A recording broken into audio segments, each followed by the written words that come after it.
was an item.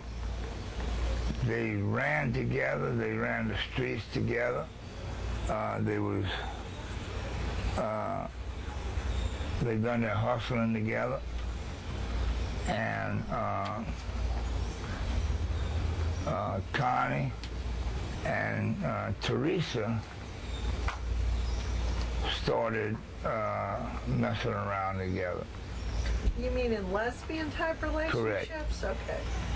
So you're saying that Connie and Tracy were likely there when whatever happened to Kristen? Correct. Now, on this rape thing that you was talking about, they have me in jail on a $750,000 bond, and this fella Eugene, the one that was supposed to have done the rape, was picked up, a DNA test was done on him, and he was cut loose. He was never in jail. But they had me in jail on the same thing. But they never could prove that you did that. The girl dropped the charges. And you said it was Tracy or Hannah who made this up about you? Tracy Chasson. Tracy. And why would she do that? I have no idea. Maybe because I didn't want him back at my motel. You know, I don't know. And she says that she was coerced into doing that. The officers that was questioning her pressured her into doing it. Now, she never did go into details, but that's what she told me. Okay. Well, you seem to have been connected to all of these girls. You said you knew all of them except one. So what would you say to those who are very suspicious that you have somehow been involved? They're wrong. That was my friend. I would never hurt no girl. I would have no reason to do that.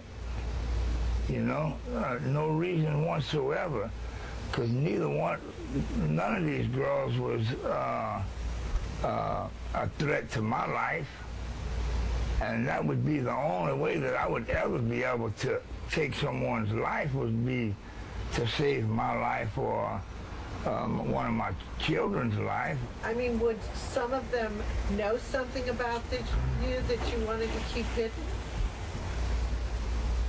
No. Is there something that you don't want to come out? No. My life is an open book. What is it like, I guess, to have the finger pointed at you and, I guess, your family? It's not nice. You know, here I am in jail on a bogus rape charge, which I think was all put together to try to put the murders on me. Here, I was never charged with a murder. They never charged me with it. Our sheriff gets on TV 2 days before the feds take the case over and say we have the killers in custody, and putting my name, putting my picture on TV. Well, I don't think he ever told us they had the killers in custody. He said it on TV. They said that you were a person of interest. No, if you go back and look at it, we have the killers in custody. Well, if you're not involved, who do you think is doing this and why? I don't think it's the same person doing it all. And why, I have no idea. You know, what, maybe they don't want, whoever's doing it don't want something to get out. Is there someone in Jennings or Jeff Davis Parish who is hiding a big secret that these girls knew? I mean, is there something going on somewhere that some important people may want to cover up? I have no idea. I guess what could they have possibly known is the... Yeah. I mean, wait, it sounds like you've been in jail a lot. Have you ever seen anything improper going on in the jail? No. When you're in jail, you don't leave your cell, you know. At the parish, you don't get out on the yard. The only time you get out is like when you're going to go to visiting or to the doctor. Have you ever had sex with any of these girls? Yes, I have. How many of them?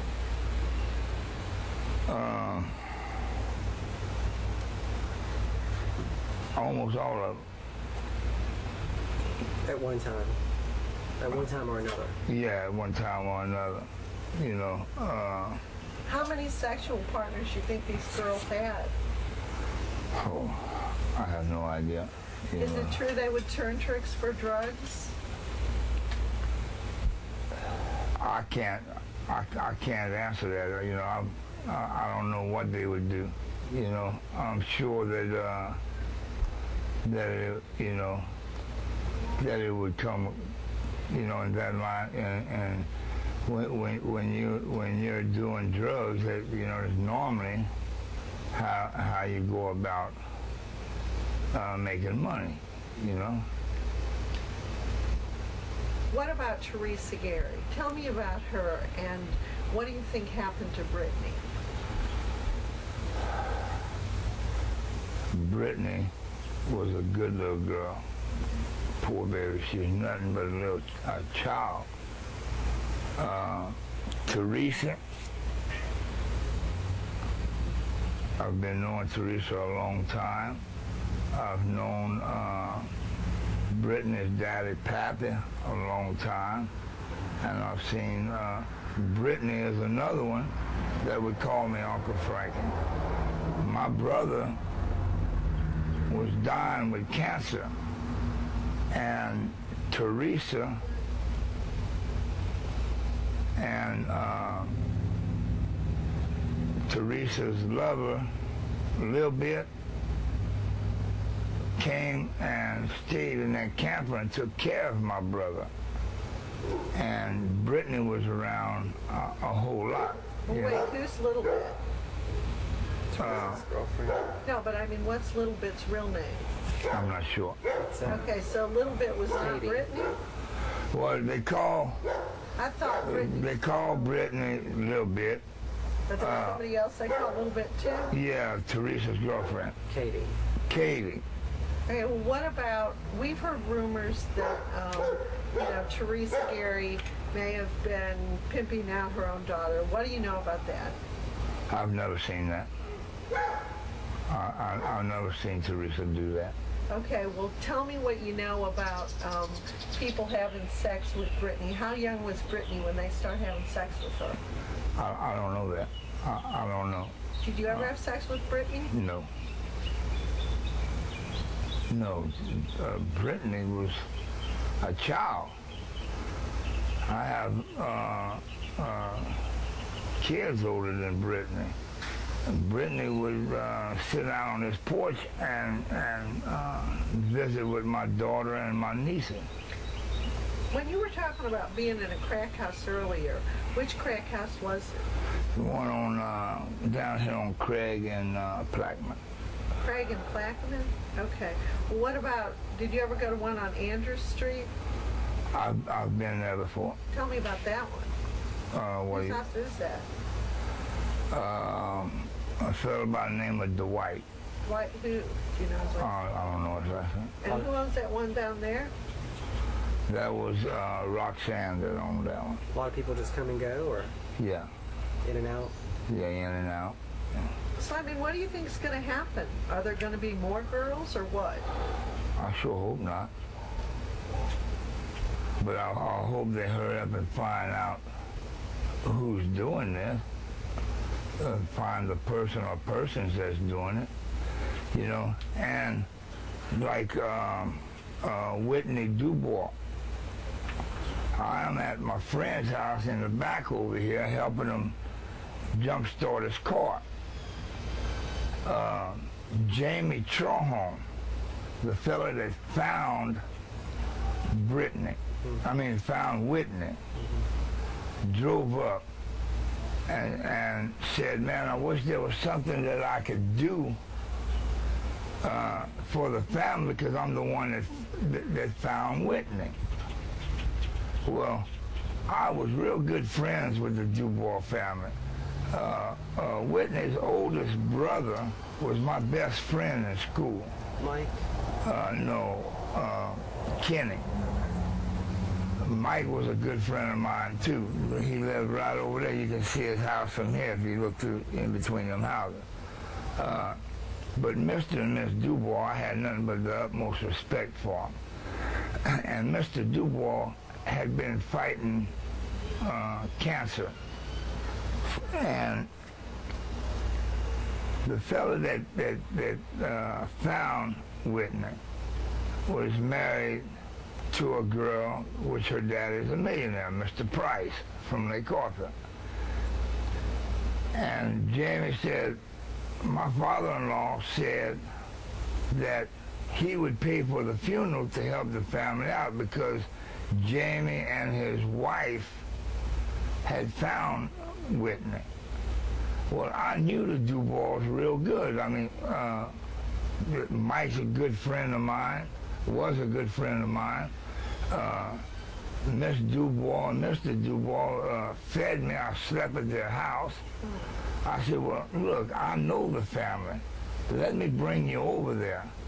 To me, I thought I was doing the family a favor. Maybe Jamie Trohon could answer some questions and maybe give them a little bit of closure on what happened to Whitney, and get some help financially, because, you know, Miss Dubois, I know she was old on a fixed income.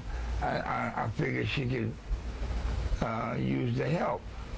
So I bought Jamie, the one that found Whitney, I bought him to the Dubois.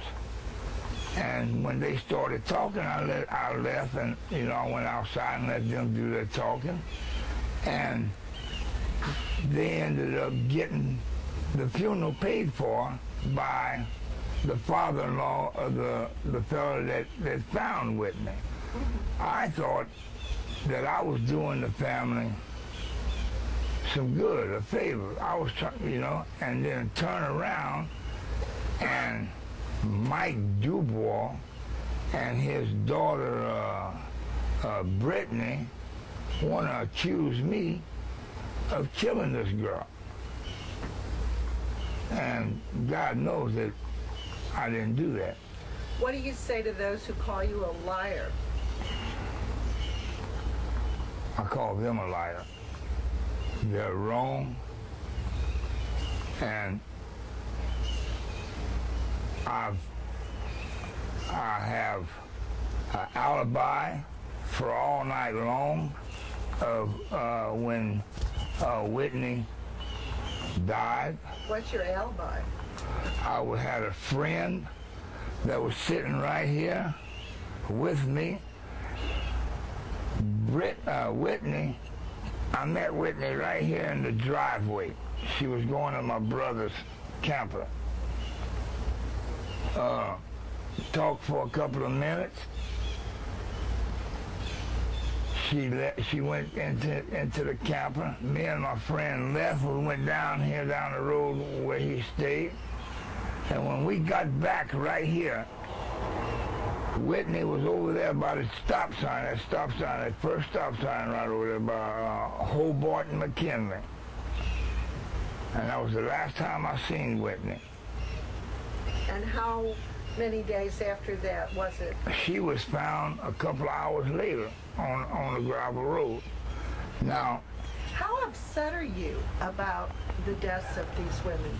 If I knew 8 women, or you said 7 women, all of whom have died, who were my friends, I'd be pretty upset. How upset are you about this? It hurts, you know. I mean, these girls was my friends. We were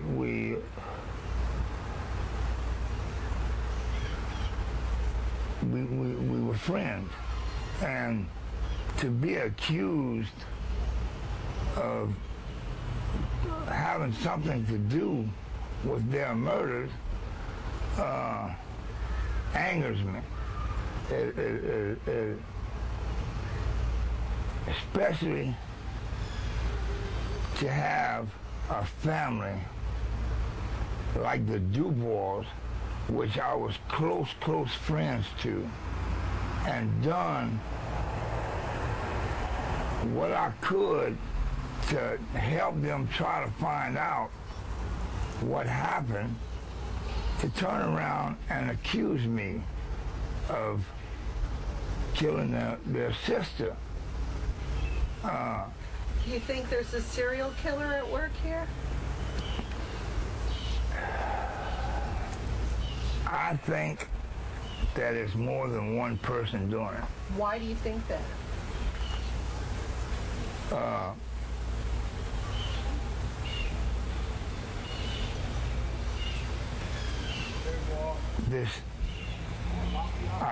It's just, I don't think it's the same person. That I think that